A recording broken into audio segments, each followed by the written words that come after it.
دهشتگردی په ورده کې دهشتګرد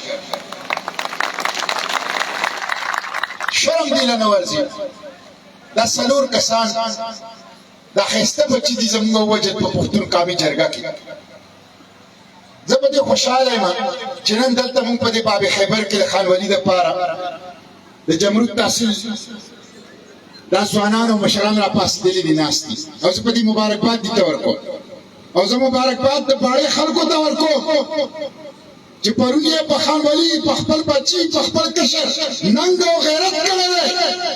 او بھرپور احتجاج یې کړی دی او انشاءالله سبا به لنډي کوتل کی دا ملک نصیر خان کو کې خیل او داسې ګڼ شمېر دا مشران دا د دې قوم دپاره یو نعمت دی مونږ به خپل جدوجهد دا به انشاءالله جاری ساتو انشاءالله دا به جاری ساتو دا څلور کسان ستا په پښتون قومي جرګه کې ووژل زه تپوس کوم د صوبایي حکومت نه د وفاقي حکومت نه د فوج نه د اف سي نه زما د بچو هغه وینه څه شوله هغه جرګه وشوله هغه زموږ فریاد و هغه زموږ ژړا وه موږ هغه جرګه وکړه کم قیامت راغی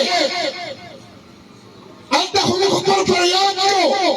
هلته خو موږ خپله ژړا کوله خپل دستوري حق مو د اجتماع استعمالو دا زموږ څلور ټنکي ټنکي بچي مړه کړل ذمہ دار هغه ایس پی دی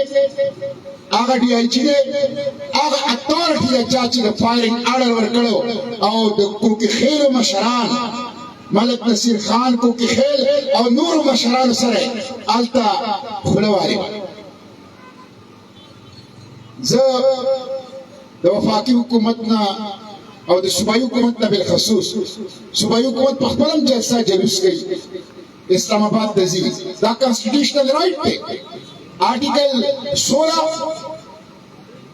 هغه ماته رائټ ټو اسمبلی راکوي آرټیکل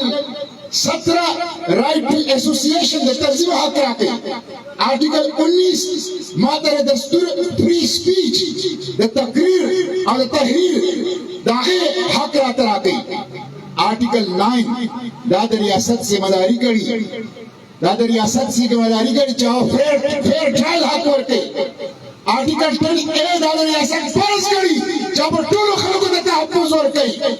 دا نشته او قتل وارتګري د حکومت په سرپرستۍ کې روانه ده موږ د دې مذمت کوو خان ولی افریدي زموږ هیرو دی خان ولی افریدي د خیبر اواز دی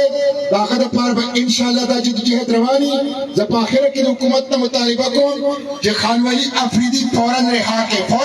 کړي